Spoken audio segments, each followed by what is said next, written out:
Polavaram project విషయంలో నారా చంద్రబాబు నాయుడు గారి తెలివి తక్కువ వలన, ఆయన దురాశ వలన ఈ ప్రాజెక్టు ఇంత లేట్ అయిందని, ఈ దుస్థితికి వచ్చిందని నేను ఇప్పటికీ ఎప్పటికీ దాని మీదే స్టాండ్ అయి ఉన్నాను. చర్చకు నేను సిద్ధం, ఎవరితో అయినా చర్చకు సిద్ధం, దానిలో సందేహం లేదు. చర్చ అంటే మళ్ళీ కొట్టుకోవటం కాదు, ఆరోగ్యకరమైన చర్చ చేద్దాం, మనకి అభ్యంతరం లేదు. పోలవరం విషయంలో వైఎస్ఆర్ కాంగ్రెస్ పార్టీ జగన్మోహన్ రెడ్డి గారు, రాజశేఖర రెడ్డి గారు చాలా కష్టపడి చిత్తశుద్ధితో పనిచేశారు. చంద్రబాబు నాయుడు గారు అది ఏటీఎంగా భావించి డబ్బులు కాజేయటం కోసం మాత్రమే ఆ ప్రాజెక్టును తీసుకొని చేసినటువంటి వ్యక్తి. ఇది నేను చెప్పిన మాటే కాదు, ఇవాళ భారత ప్రధాని, కూటమి సభ్యుడు అయినటువంటి మోడీ గారు కూడా చెప్పినటువంటి సందర్భం ఉంది. ఈ పిచ్చి లెక్కలు పేపర్లో పిచ్చి లెక్కలు వేస్తారు, ఈనాడు, ఆంధ్రజ్యోతి సంబంధించి వేసి ప్రజల మీద రుద్దేటటువంటి కార్యక్రమం చేస్తున్నారు. నేను మరొకసారి చెబుతున్నా, పోలవరాన్ని అతి వేగంగా కరోనా ఉన్నా కూడా ముందుకు తీసుకువెళ్లినటువంటి ఘనత వైఎస్ఆర్ కాంగ్రెస్ పార్టీ ప్రభుత్వానిది. అసలు నదిని డైవర్ట్ చేసిన ఘనత వైఎస్ఆర్ కాంగ్రెస్ పార్టీది. స్పిల్వేని పూర్తి చేసిన ఘనత వైఎస్ఆర్ కాంగ్రెస్ పార్టీది. కాఫర్ డ్యాములు 2 క్లోజ్ చేసిన ఘనత వైఎస్ఆర్ కాంగ్రెస్ పార్టీది. స్పిల్వేనే కాదు, మొత్తం టోటల్ గా అనేకమైన కార్యక్రమాలు చేశాం. చంద్రబాబు నాయుడు గారు మొన్న చెప్తున్నాడండి, మళ్ళా నాకు అర్థం కావడం లేదు. ఆయన అమాయకుడా, లేకపోతే చెప్పిందే చెప్పి ప్రజల్ని నమ్మించాలనుకుంటున్నాడా, నాకు అర్థం కాల. ఆయన అంటాడు, మేము డయాఫ్రమ్ వాల్ వేసేసాం, జగన్మోహన్ రెడ్డి గారు వచ్చి కాఫర్ డ్యాములు పూర్తి చేసుకోవడంలో విఫలమైపోయాడు, అందువల్ల దెబ్బతినిపోయింది అంటాడు. నేను మొట్టమొదటి చెబుతున్నా, నేను చెప్పడం కాదు, ప్రపంచంలో ఎవరిని అడిగినా చెప్తారు, కాఫర్ డ్యాములు కంప్లీట్ కాకోకుండా డయాఫ్రమ్ వాల్ వేయటానికి వీల్లేదు. This is the rule, this is the protocol. సామాన్యుడు అడిగినా చెప్తాడు, ఏఈని అడిగినా చెప్తాడు. We have to complete the coffer dams first. Coffer dams 2 కూడా పూర్తి అయితే అటు ఇటు మధ్యన వర్కింగ్ ప్లేస్ ఉంటుంది. ఆ వర్కింగ్ ప్లేస్ లో నువ్వు ఏదైనా చేయొచ్చు. నువ్వు ఆ వర్కింగ్ ప్లేస్ క్రియేట్ కాకోకుండానే నది ప్రవహిస్తుండగానే సమ్మర్ లో నువ్వు వేసేసావు. కాఫర్ డ్యాములు మాత్రం సగం వేసి కూర్చున్నావు. జగన్మోహన్ రెడ్డి గారు పూర్తి చేయలేదంటే అందుకని పోయిందంట. ఇది నాకు అర్థం కాల. ఎట్లా ఉందంటే తొండి ఆడతారే, అంత తొండి ఆడేటువంటి కార్యక్రమాలు చంద్రబాబు నాయుడు గారు చేస్తున్నాడు. సరే లెక్కలేస్తారు, చూద్దాం ఏం జరిగిద్దాం. చంద్రబాబు నాయుడు గారు వచ్చారు కదా అధికారంలోకి, పోలవరాన్ని పూర్తి చేస్తాం అంటున్నాడు కదా, చూద్దాం ఏం జరిగిద్దాం. కరోనా టైంలో కూడా మేము చాలా కష్టపడి ఆ పోలవరం విషయంలో చాలా ఘట్టాలను అధిగమించాం. దురదృష్టం చంద్రబాబు నాయుడు గారి అతి తెలివి వల్ల, తెలివి తక్కువతనం వల్ల, కాఫర్ డ్యాములు క్లోజ్ చేయకోకుండా డయాఫ్రమ్ వాల్ వేయటం వల్ల ఇది ఆలస్యమైంది. అంతకు మించి మరొకటి కానే కాదని కూడా ఈ సందర్భంగా నేను చెప్పదలుచుకున్నాను.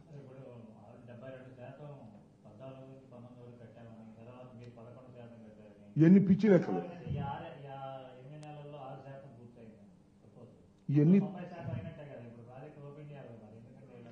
అది అడగాలి నువ్వు సార్ మాకు. అది అట్లా కాదు, వాళ్ళు చెప్పిన లెక్కల ప్రకారం అసలు అంతా అయిపోయినట్టే లెక్క, అంతే కదా. 90% అయిపోయినట్టే లెక్క. ఇప్పుడు 90% అయిందా? కాలేదు కదా. వాళ్ళు చెప్పే లెక్క ప్రకారం ఓపెన్ చేసేయచ్చు కదా, మరి 27 దాకా ఎందుకు? సో వారి చేతిలో పత్రికలు ఉన్నాయి, వారి చేతిలో మీడియా ఉంది. పిచ్చి లెక్కలు రాస్తారా, అవి చదువుతారు, చదివి నిజం అనుకుంటారు. వాస్తవాలు అవి కావు.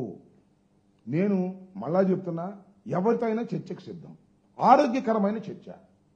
ఊనే చర్చ అంటే బూతులు ఇట్టుకోవటం వద్దు, రీజనబుల్ గా చర్చించుకుందాం రండి. ఆ ఇరిగేషన్ మంత్రి వస్తాడా, లేదా చంద్రబాబు నాయుడు గారు పిలిస్తే ఆయన దగ్గరికి వస్తాను నేను సెక్రటేరియట్కి, నాకేం అభ్యంతరం లేదు. What is this? ఎందుకు ఇంత అబద్దాలు ఆడతారు, అసత్యాలు మాట్లాడతారు, దుర్మార్గం చేస్తారు? మొత్తం టోటల్ గా పోలవరాన్ని సర్వనాశనం చేసింది నారా చంద్రబాబు నాయుడు గారు. నాశనం చేయాలని కాదు, డబ్బులు కాజేయాలని, అంతే, అంతకు మించేం లేదు. నేను అనేక సందర్భాలు చెప్పా, ఇప్పుడు చెప్తా, ఎప్పుడు చెప్తా. అసలు కేంద్ర ప్రభుత్వం చేయవలసినటువంటి ప్రాజెక్టుని రాష్ట్ర ప్రభుత్వం ఎందుకు తీసుకుందని అడుగుతా ఉన్నా. గొంతు చించుకొని అడిచా 100 సార్లు అడిగేప్పటికి. నేను మంత్రి అయిన తర్వాత ఒక్కరోజు కూడా సమాధానం చెప్పలే, ఒక్క మంత్రి కూడా సమాధానం చెప్పలే నాకు. చంద్రబాబు నాయుడు గారి సంగతి దేవుడు, ఎందుకంటే ఆయన లెవెల్ పెచ్చు, నా లెవెల్ తక్కువ అనుకో. మంత్రి అయినా చెప్పొచ్చు కదా. అసలు కేంద్ర ప్రభుత్వం చేయవలసినటువంటి పని నువ్వు ఎందుకు తీసుకున్నావు? 2016లో తీసుకున్నావు, 13-14 రేట్లు కడతాను ఎందుకు తీసుకున్నావు? కాఫర్ డ్యాములు క్లోజ్ చేయకోకుండా డయాఫ్రమ్ వాళ్ళు ఎందుకు వేసావు? దీనికి సమాధానం చెప్పండి అంటే అది చెప్పరు, ఏదేదో మాట్లాడతారు. 1% 2%. రాంబాబు గారికి అసలు పోలవరం అర్థం కాలేదంట, ఆయనకే అర్థం కాకపోతే ఇంకేం అర్థమైంది? ఇరిగేషన్ మంత్రికే, చంద్రబాబుకే అర్థం అలా. ఒక మాట చెప్తా, నోట్ చేసుకోండి. తప్పు అయితే అప్పుడు నన్ను అడగండి. చంద్రబాబు నాయుడు గారు ఒక సందర్భంలో ఏమన్నాడు తెలుసా? కాఫర్ డ్యాములు లేకోకుండానే డయాఫ్రమ్ వాల్ వేయాలని కూడా ఆలోచన చేశామన్నాడు. అర్థమే సచ్చినోడు కూడా అటు చెప్పడు. అర్థం కాక కాఫర్ డ్యాములు లేకోకుండానే డయాఫ్రమ్ వాల్ వేద్దామని ఆలోచన చేశానంట ముఖ్యమంత్రి గారు. ఆయన చెప్పాడు, నేను చెప్పింది కాదు. ఆయనకు అర్థం కాలేదు. అర్థం కాదని తేలిగ్గా నాకు ఇంకా అర్థం కాలేదయ్యా అని తొలి రోజులు అంటే, ఆ రాంబాబు పోలవరం అంటేనే అర్థం కాలేదు, ఆయనకు అంత గంట అరగంట అర్థమైద్ది. ఇట్లాంటి చిలిపి మాటలు మాట్లాడతారు. మాట్లాడండి, మాకేం అభ్యంతరం లేదు. మీరు చిలిపి మాటలు మాట్లాడితే మేము మాట్లాడతాం, మాకేం అభ్యంతరం ఏమీ లేదు. ఆ మధ్యన పచ్చిరాజా కూడా అనేవాడు నన్ను గంట అరగంట అని. మేమంటేనేమో కేసులు పెడతారు. ఇది పరిస్థితి. కాబట్టి పోలవరం విషయంలో కానీ ఏ విషయంలో కానీ వైఎస్ఆర్ కాంగ్రెస్ పార్టీ తప్పిదమే లేదు. చంద్రబాబు నాయుడు గారు అనేక తప్పిదాలు చేశాడు, అనేక డ్రామాలు వేస్తున్నాడు. మళ్ళా ఇప్పుడు కొత్తగా P4 డ్రామా ప్రారంభించాడు. ఈ P4 డ్రామా కూడా అట్టర్ ఫ్లాప్. ఇది కూడా ఈ 4 సంవత్సరాలు 5 సంవత్సరాలు నడిపించుకునే కార్యక్రమం చేస్తాడు నారా చంద్రబాబు నాయుడు గారు. మంచి అద్భుతమైన నటుడు, అద్భుతంగా నటిస్తాడు. అది చూసి ప్రజలు మోసపోతారు అనుకుంటారు. మోసపోరు కొన్ని సమయాల్లో అవుతుంటాడు ముఖ్యమంత్రి.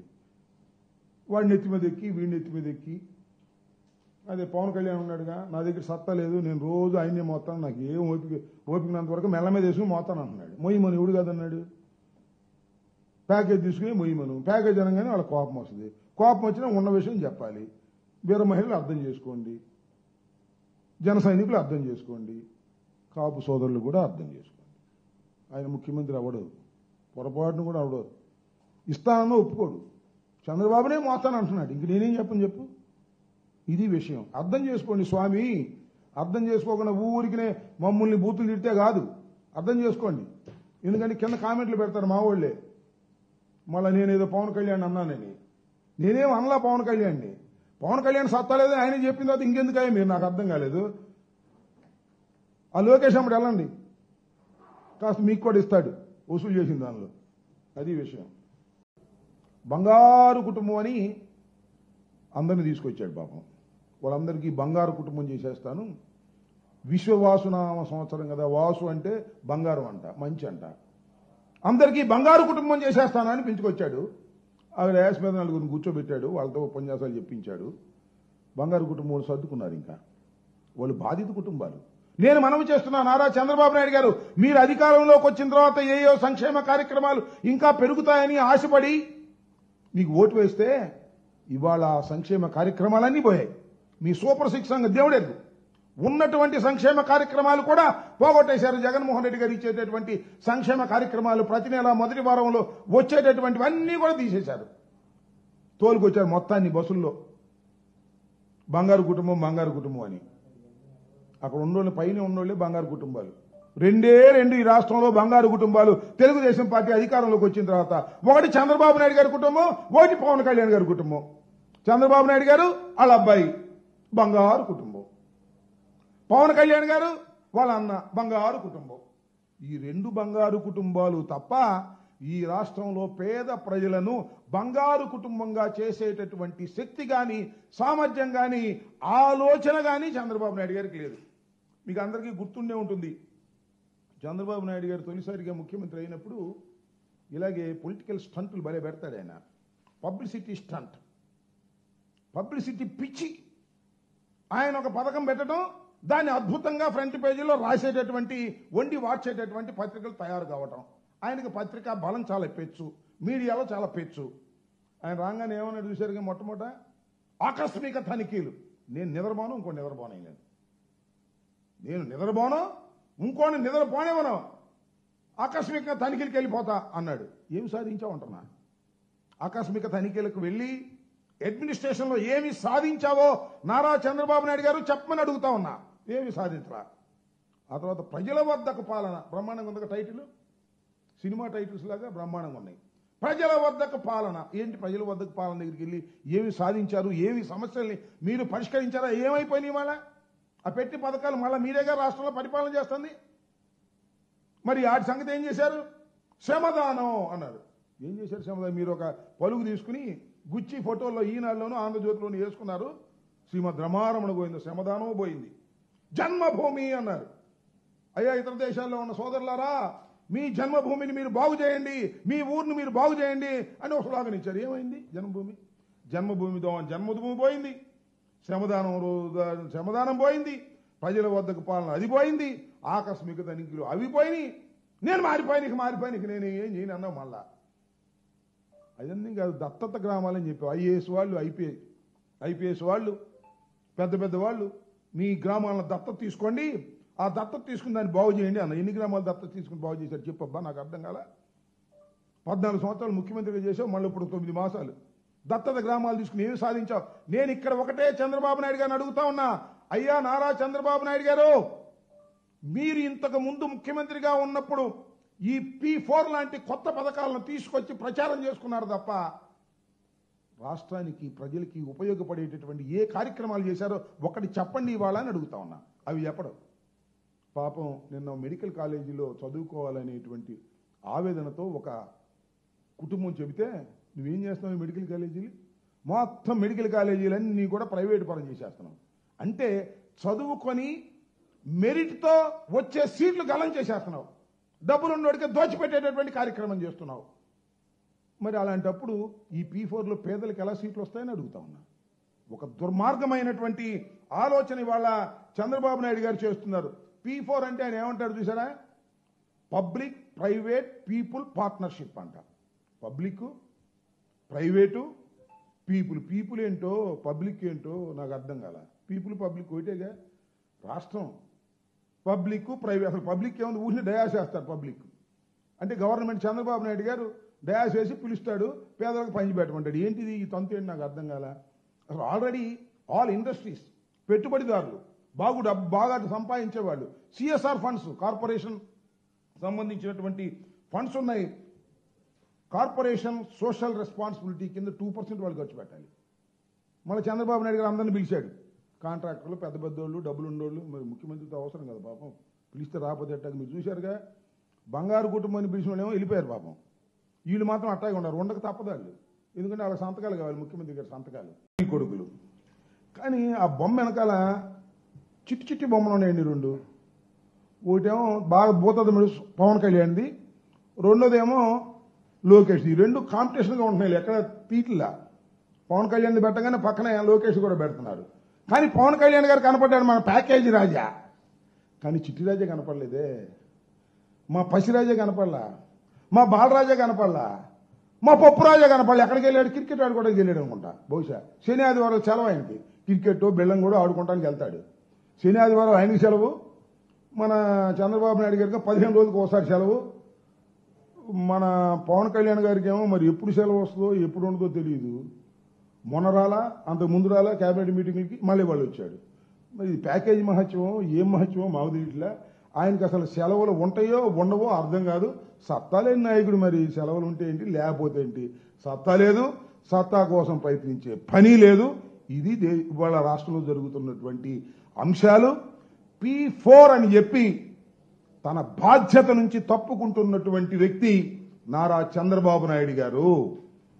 పేద ప్రజలను ఆదుకోవలసినటువంటి ముఖ్యమంత్రి ప్రభుత్వ పాలసీలు పక్కన పెట్టి ప్రైవేట్ రంగంలో ధనికులకు ఈ బాధ్యత అప్పజెప్పి తప్పుకుపోవాలనుకునే పిరికి ముఖ్యమంత్రి నారా చంద్రబాబు నాయుడు గారు.